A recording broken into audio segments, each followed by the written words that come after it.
Hello friends, कैसे हैं आप सब। मैं हूँ सर, आप देख रहे हैं मेरा YouTube channel nursing lecture and job. Friends, तो जैसे कि आप सब जान रहे हैं कि सभी लोग जो है क्वेश्चन की तलाश में है कि सीएचओ में कैसे क्वेश्चंस आएंगे। तो यहाँ पे मैंने प्रीवियस ईयर के क्वेश्चन निकाले हुए हैं। तो इस टाइप के क्वेश्चंस आपके आएंगे और इससे अच्छे भी आएंगे और इससे थोड़े टफ़ भी आएंगे, है ना। तो सभी टाइप के क्वेश्चन को हल करने के लिए आप प्रिपेयर हो जाइए, क्योंकि 7 तारीख को आपका एग्ज़ाम है। बिल्कुल भी टाइम नहीं है, आप पढ़िए, सिर्फ और सिर्फ पढ़ने में ही ध्यान दीजिए। तो चलिए स्टार्ट करते हैं क्वेश्चन को बिना किसी देरी के।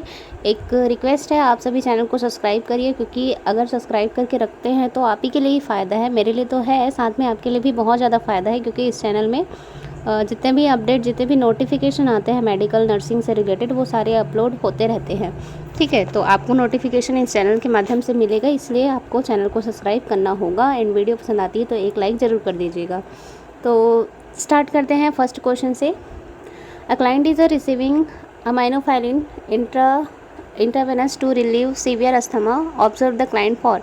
ठीक है, तो क्लाइंट को अमाइनोफाइलिन दिए हैं आईवी, तो किस चीज़ के लिए ऑब्जर्व करेंगे। अमाइनोफाइलिन क्या होता है, ब्रोंकोडायलेटर होते हैं। ठीक है, अस्थमा के पेशेंट को दिया जाता है।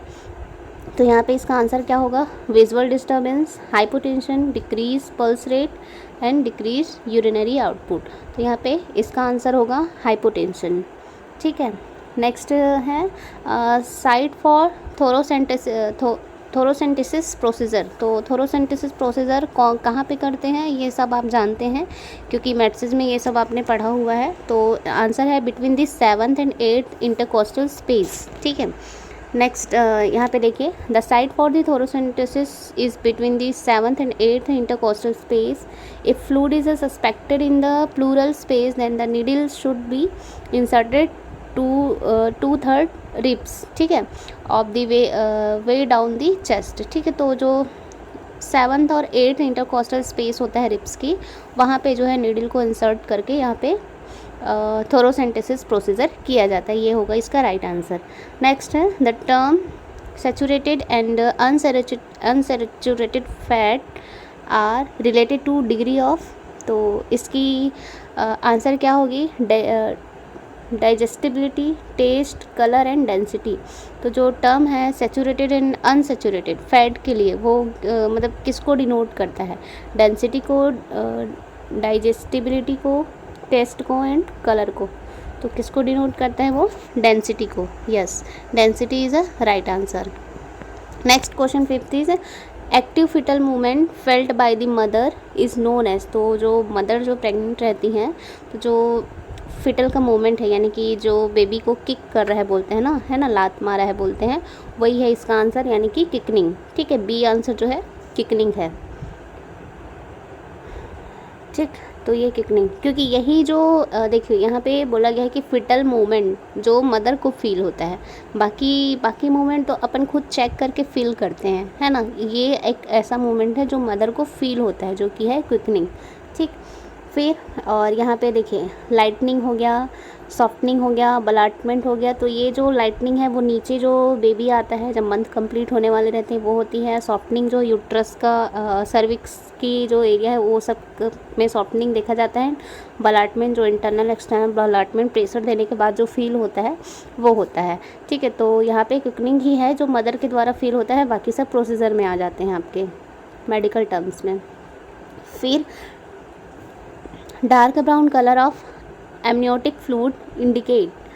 तो जो एमनियोटिक फ्लूइड अगर डार्क ब्राउन कलर का है, मतलब थोड़ा हल्का ब्लड टाइप का है, तो क्या इंडिकेट करेगा, post maturity, intrauterine death, RH incompatibility, accidental haemorrhage.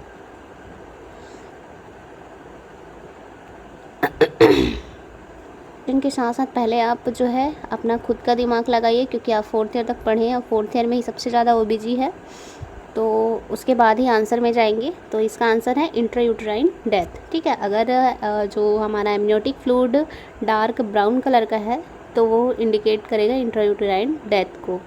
फिर नॉर्मल एमनियोटिक फ्लूइड कौन कौन से कलर के होते हैं। ठीक है, तो देखते हैं गोल्डन कलर कब आएगा, एमनियोटिक फ्लूइड गोल्डन कलर का कब होगा, in RH incompatibility is due to excessive haemolysis of the fetal RBC and production of the excess bilirubin. ठीक है, तो यहाँ पे नॉर्मल जो गोल्डन कलर का जो एमनियोटिक फ्लूइड है वो RH इनकम्पेटिबिलिटी वाले पेशेंट में देखने को मिलेंगे अपन को, क्योंकि वहाँ पे हीमोलाइसिस ज़्यादा होते हैं इस वजह से। फिर ग्रीनिश येलो तो या सैफ्रॉन कलर में पोस्ट मैच्योरिटी में देखने को मिलेगा अपन को।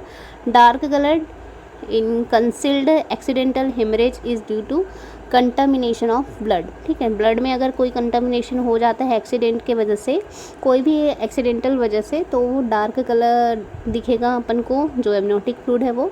फिर डार्क ब्राउन में टबैको जूस जैसा, जैसे एकदम ब्राउन कलर का जूस टाइप का दिखेगा। कब दिखेगा वो? Amniotic fluid is found in IUD, intrauterine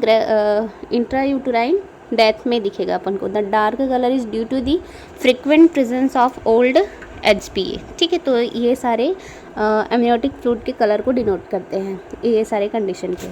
next question है, regular rhythmic uterine contraction during bimanual examination is, ठीक है, elicited during the bimanual examination.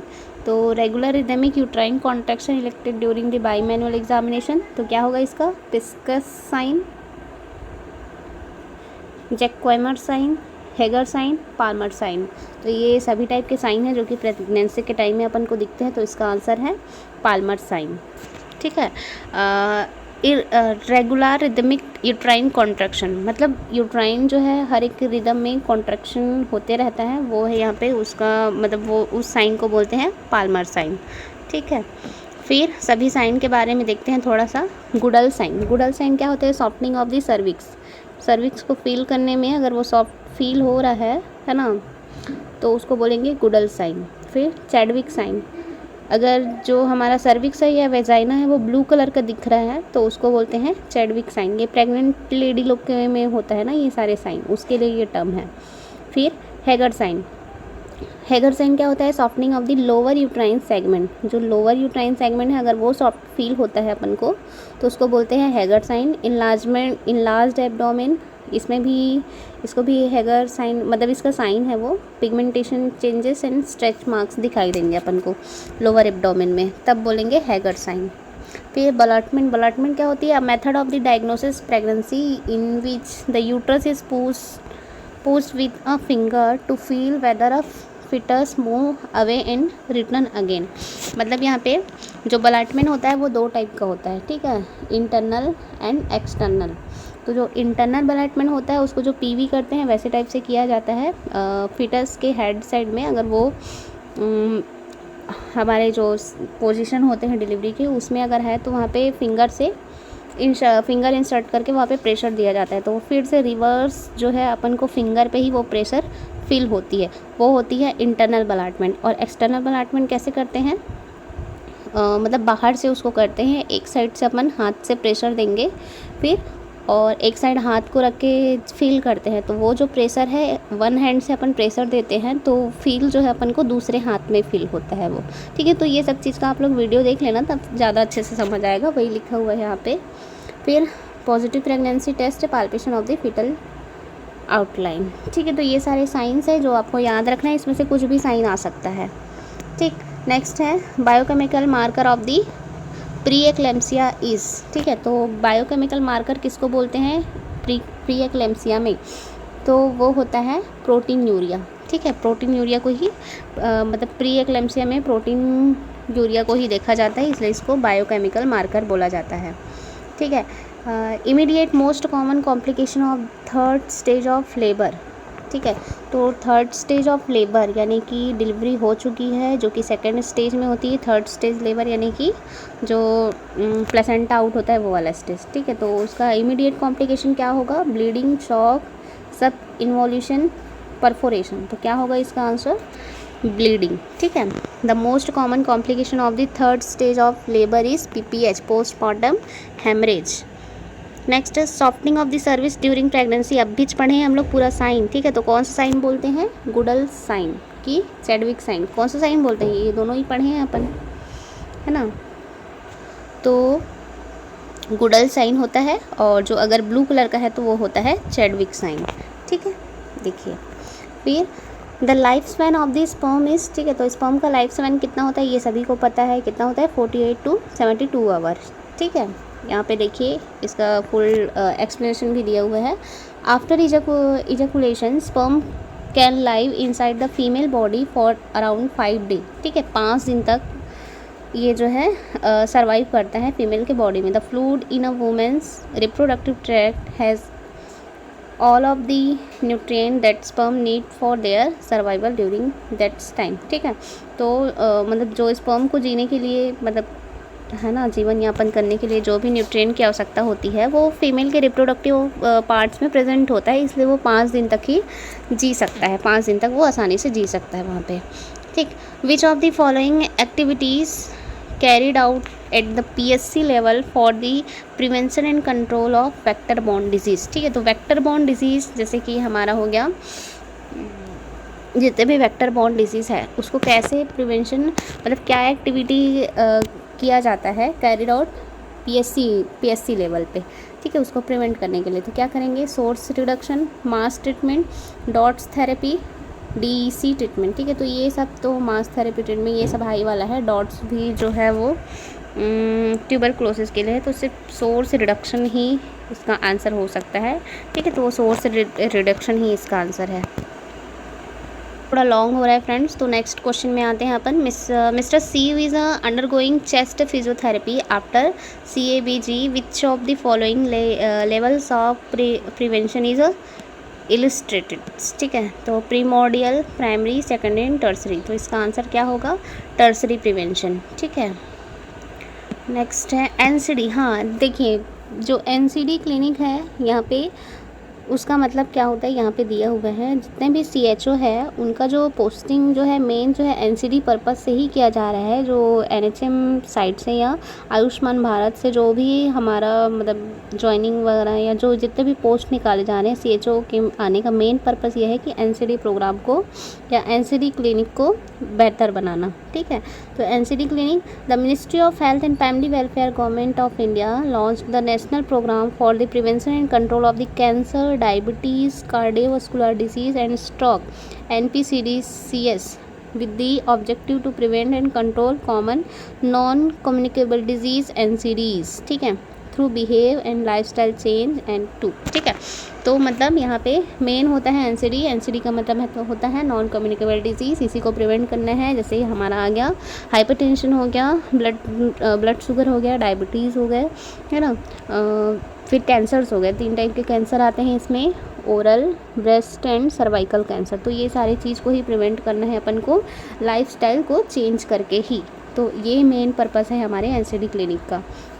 अगर आप लोग CHO बन जाएंगे तो NCD का मतलब अच्छे से समझेंगे आप, ठीक है। The world health day theme for 2019, तो एक क्वेश्चन आया हुआ था कि वर्ल्ड हेल्थ जो डे था, ठीक है, 7 अप्रैल को जो मनाया जाता है ना, तो उसका जो 2019 का थीम क्या था वो क्वेश्चन है।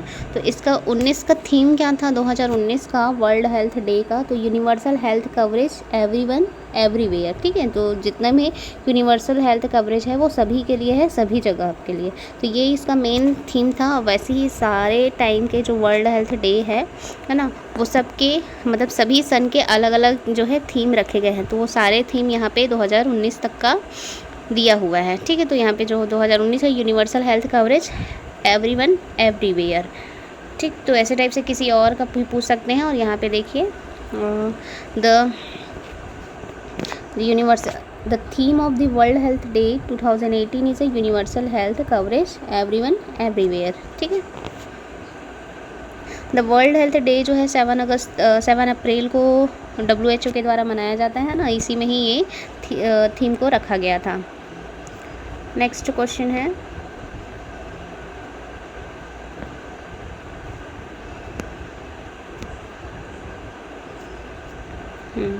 नेक्स्ट क्वेश्चन आता है which vitamins deficiency in antenatal period is associated with congenital neural tube defect, ठीक है। तो ये तो बहुत इजी सा आंसर है इसका, क्या किस विटामिन की कमी से न्यूरल ट्यूब डिफेक्ट होते हैं कंजेनाइटल न्यूरल ट्यूब डिफेक्ट, तो वो होता है फॉलिक एसिड की कमी से, क्योंकि फर्स्ट ट्राइमेस्टर में फॉलिक एसिड ही दिया जाता है कंजेनाइटल जितने भी डिफेक्ट होते हैं उसको प्रिवेंट करने के लिए, ठीक है।